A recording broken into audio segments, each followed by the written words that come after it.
This audio lecture is based entirely upon the casebook, Professional Responsibility, and Open-Source Casebook by Brian L. Frye and Elizabeth Schiller.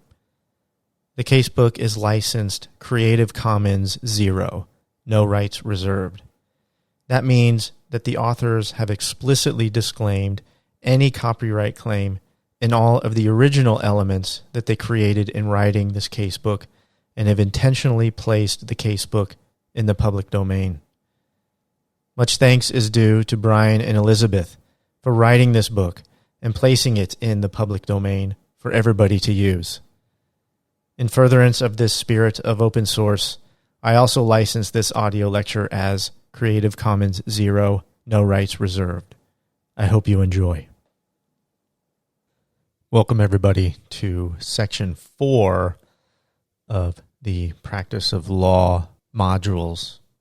In section 4, we'll talk about conflicts of interest. So identifying conflicts of interest.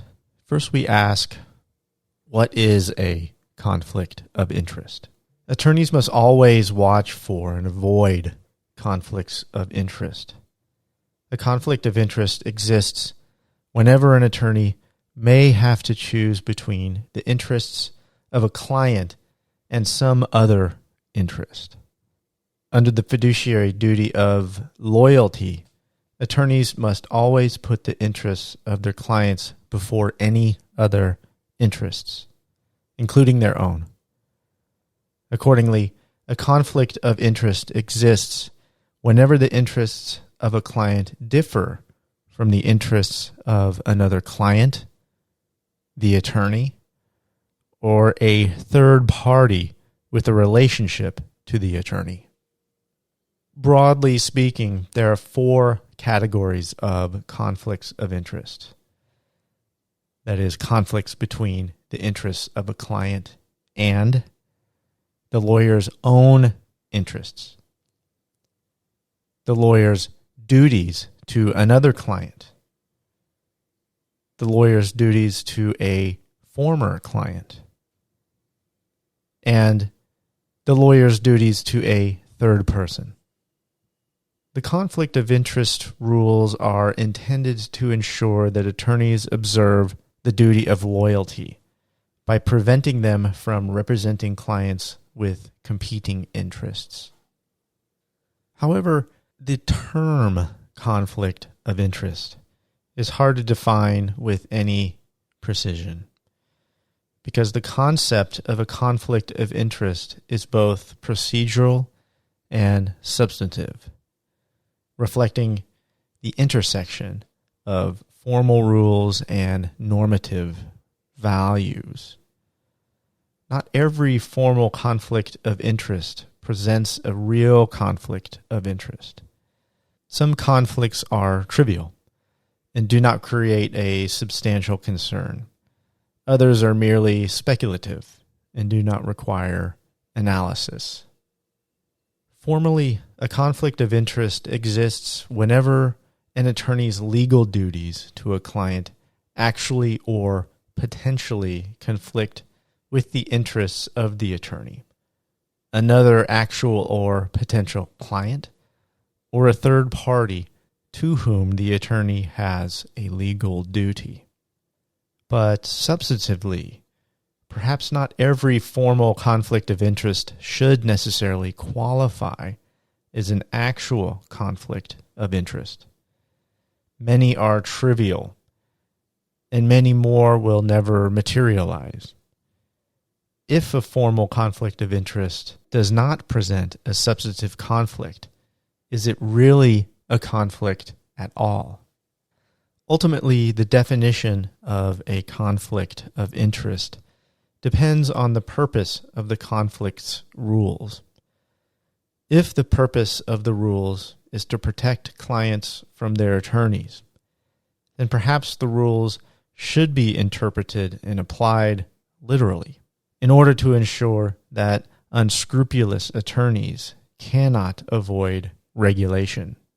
But if the purpose of the rules is to govern a business relationship between clients and their attorneys, then perhaps the rules should be interpreted and applied more flexibly in order to help parties reach a mutually agreeable outcome. Resolving conflicts of interest. While conflicts of interest implicate the duty of loyalty, they do not necessarily preclude representation or require withdrawal from representation. Some conflicts of interest cannot be resolved. For example, an attorney cannot represent both the plaintiff and the defendant in an action, and typically cannot represent any parties with actual or potential claims against each other. But many conflicts of interest can be resolved if the attorney can represent the client without breaching the duty of loyalty, and the client provides informed consent to representation despite the conflict. Waiver of conflicts of interest. In order to resolve a conflict of interest problem, attorneys should apply the 4-step process outlined in Model Rule 1.7, Comment 2. That is, 1. Clearly identify the client or clients. 2. Determine whether a conflict of interest exists. 3. Decide whether the representation may be undertaken despite the existence of a conflict. That is, whether the conflict is consentable. And 4. If so, consult with the clients affected and obtain their informed consent confirmed in writing.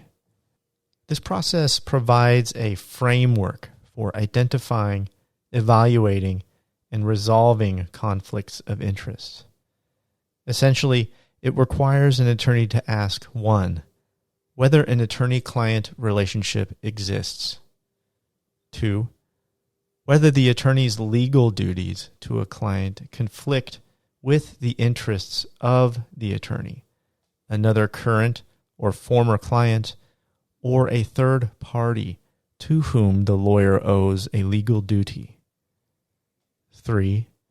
Whether representation is legally permissible and practically possible under the circumstances. And 4. Whether the client is adequately informed of the nature and potential consequences of the conflict and has consent to representation in writing despite the conflict. However, each of those steps requires an exercise of judgment on the part of the attorney. Identifying clients. A client is any party with whom an attorney has an attorney-client relationship of any kind. The conflict of interest rules apply to both clients and quasi-clients. As a consequence, a party may be a client for the purpose of the conflict of interest rules, even if the attorney did not intend to form an attorney-client relationship. For example, a party that disclosed confidential information to an attorney in the course of seeking representation may be a client for the purpose of the conflict of interest rules, even if the party never hired the attorney. The agents or employees of a client organization may be clients, if they reasonably believe the attorney has agreed to represent them personally or have provided confidential information pertaining to their own circumstances.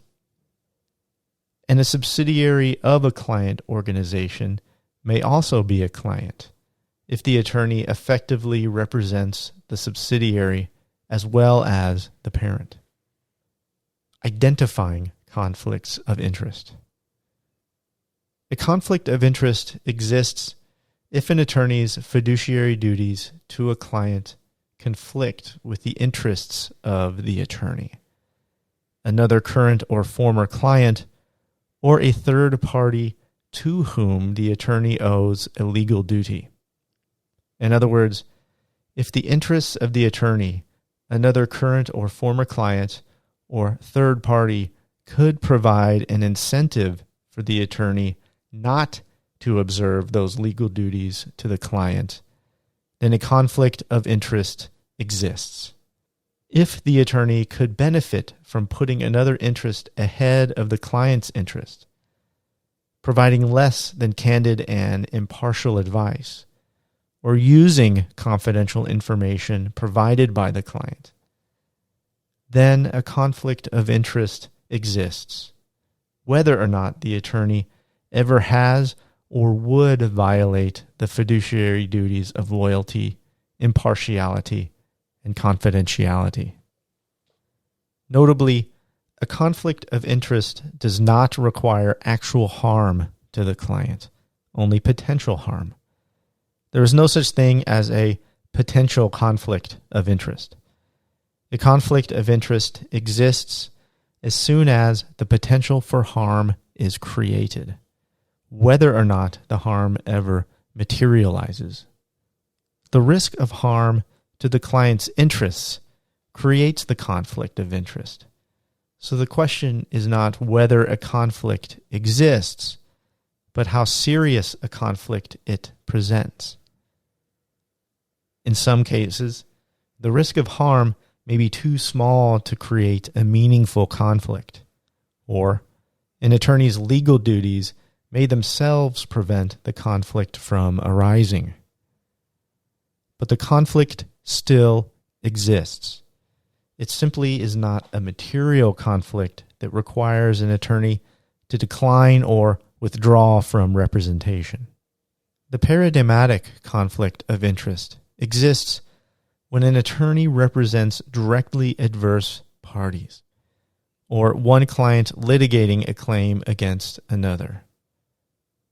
Notably, a conflict of interest exists whenever clients are directly adverse to any action, even if the attorney represents neither client in that action. Co-defendants and co-plaintiffs may be directly adverse because cross-claims and third-party claims create direct adversity.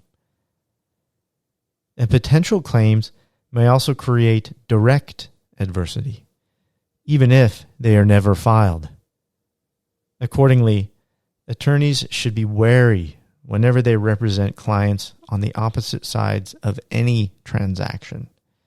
Any potential adversity may create a conflict of interest. A conflict of interest may exist without direct adversity. If an attorney represents two clients with opposing interests, it may materially limit the attorney's ability to represent both clients, because it may create an incentive for the attorney to compromise those interests. If dual representation could affect the attorney's decisions, then a conflict of interest exists. Conflicts of interest can arise unexpectedly, as a client's interests may change over time. Accordingly, a conflicts analysis can never be a one-and-done practice. Attorneys must always be vigilant to identify and resolve conflicts of interest whenever they arise. However, a conflict of interest may or may not be material. A conflict of interest is material if it creates a substantial risk of providing an incentive for an attorney to violate a fiduciary duty to a client. But by extension, a conflict of interest is not material if it does not create such a risk. Attorneys must obtain the informed consent of their client in order to resolve a material conflict of interest. But attorneys need not obtain informed consents in order to resolve an immaterial conflict of interest, because no actual conflict exists. It can be difficult to determine whether a conflict is material, and immaterial conflicts have an unfortunate tendency to become material. Waivable conflicts of interest. If a material conflict of interest exists, then the attorney must determine whether it is waivable. Some conflicts are waivable, but others are not. Specifically, a conflict is waivable only if it does not make representation prohibited or impossible under the circumstances. For example, some attorneys, typically former government employees, are prohibited by law from representing certain clients. So that is a conflict of interest that cannot be waived. Likewise, courts have uniformly held that attorneys cannot represent parties to an action with claims against each other. So that is also a conflict of interest that cannot be waived. However, many courts have held that attorneys can represent directly adverse clients, so long as the attorney does not represent both clients in the same matter, and both clients provide informed consent. So that is a conflict of interest that may be waived. Informed consent. If a waivable conflict of interest exists, then the attorney must obtain informed consent to the conflict from the client or clients. For example, if an attorney's interests conflict with a client's interest, then the attorney must obtain informed consent from the client. If a client's interests conflict with another client's interests, then the attorney must obtain informed consent from both clients. And if a client's interests conflict with a third party's interests, then the attorney must obtain informed consent from the client. Sometimes obtaining informed consent is easy. For example, a formal conflict of interest may not create a real conflict of interest, and the client may readily consent. Indeed, some clients may even see some formal conflicts of interest as advantages rather than liabilities. One person's conflict of interest may be another person's investment in the outcome. But other times, obtaining informed consent may be difficult or impossible. A former client may well resent their former attorney representing an adversary and withhold consent. And a quasi-client may be even more likely to harbor misgivings. In those circumstances, even a relatively trivial conflict of interest may become a barrier to representation. Obtaining informed consent to a conflict of interest. An attorney may represent a client despite a conflict of interest only if the attorney obtains informed consent to the conflict from the client, ideally in writing. In order to obtain informed consent, the attorney must provide the client with adequate disclosure of the conflict. Specifically, the attorney must disclose any and all competing interests that could create a conflict. And the attorney must explain the nature of every conflict and how they could affect the attorney's representation of the client, including the attorney's fiduciary duties of loyalty, impartiality, and confidentiality.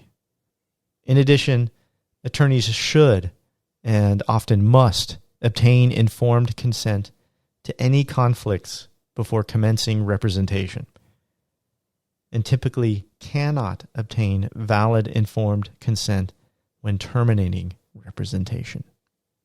Breaches of the duty of loyalty. Attorneys have a fiduciary duty of loyalty to their clients, and attorneys who breach that duty of loyalty may be liable for malpractice. Typically, attorneys breach their duty of loyalty by ignoring or concealing a conflict of interest. A conflict of interest reflects an incentive to breach the duty of loyalty, and attorneys who act on that incentive have probably committed malpractice. The scope of the duty of loyalty. While attorneys owe their clients both a duty of care and a duty of loyalty, the duties are not the same. The duty of care requires reasonable care under the circumstances, but the duty of loyalty is an absolute duty. In other words, attorneys must always be vigilant for conflicts of interest. And if a conflict arises, attorneys must either resolve the conflict or withdraw from representation. Current client conflicts of interest. Attorneys have fiduciary duties of care, loyalty, impartiality, and confidentiality to both the clients they intend to represent and the quasi-clients they do not. Sometimes it is unclear whether a conflict of interest implicates the duty of care or the duty of loyalty. Typically, attorneys have more than one client at a time. Whenever they contemplate forming a new attorney-client relationship, they must determine whether it would create a conflict of interest with one of their existing clients. And they must always be attentive to the possibility that conflicts of interest will arise between different clients. In case a conflict of interest exists with respect to a new client, or arises with respect to an existing client, attorneys must obtain informed consent from all of their clients affected by the conflict, or withdraw from representation. Prospective informed consent. Obtaining a client's informed consent to a conflict of interest after it arises can be difficult. After all, it may not be in the client's interest to consent to the conflict. Accordingly, many lawyers ask new clients to provide informed consent to conflicts that may arise in the course of representation. Conflicts of law. When courts decide whether a conflict of interest exists and how to evaluate it, they must also decide what law to apply. For state courts, the choice of law question is relatively easy.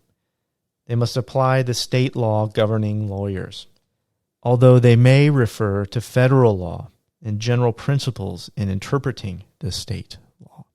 But for federal courts, the choice of law question is more complicated.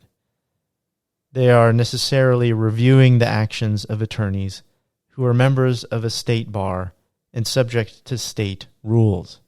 But they also have their own bar and may consider national rules and principles.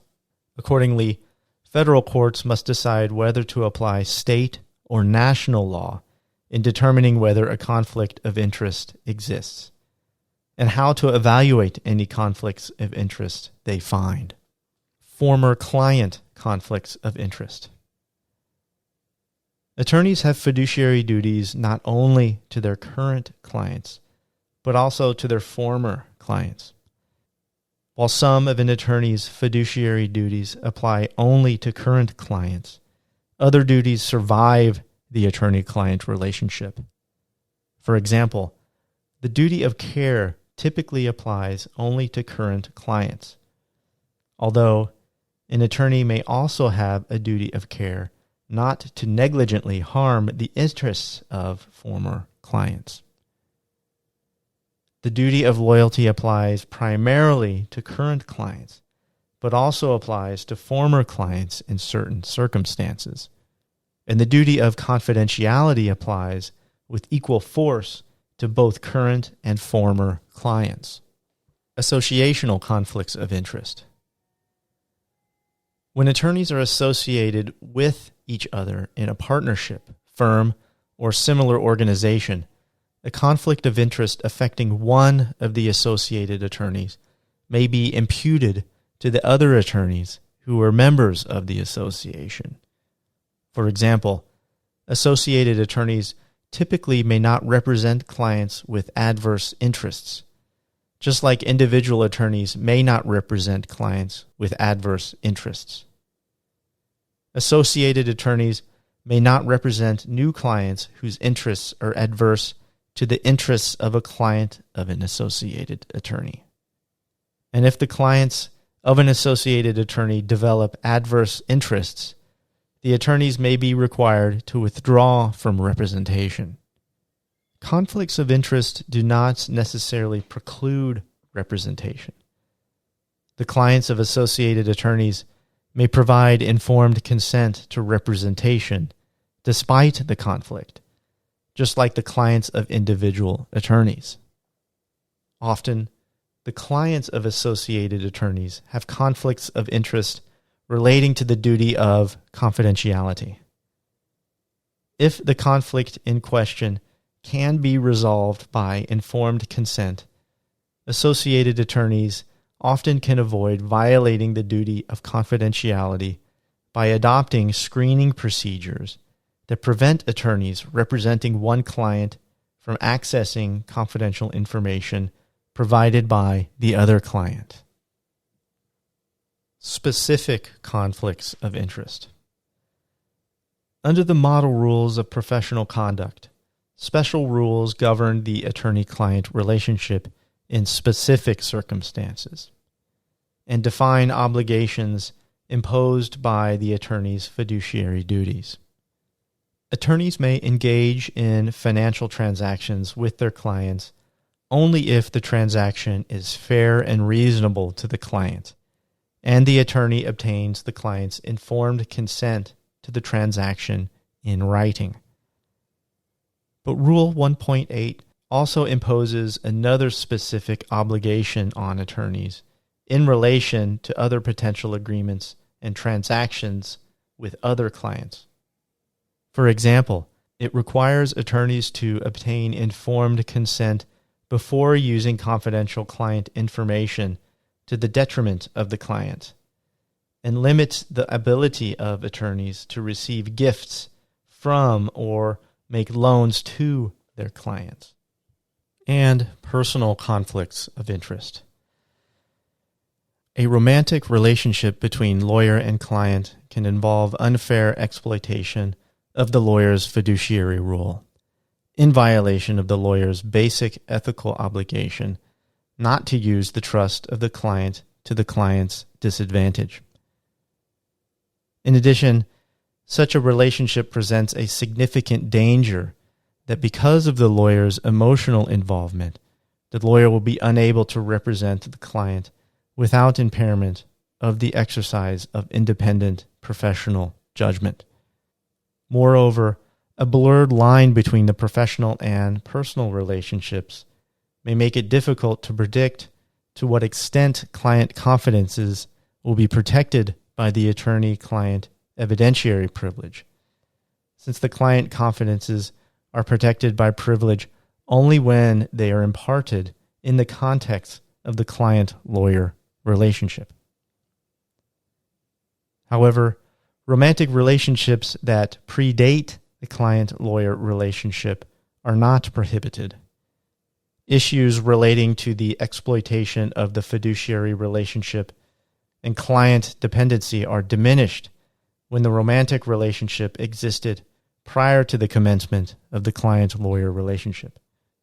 However, before proceeding with the representation in these circumstances, the lawyer should consider whether the lawyer's ability to represent the client will be materially limited by the relationship.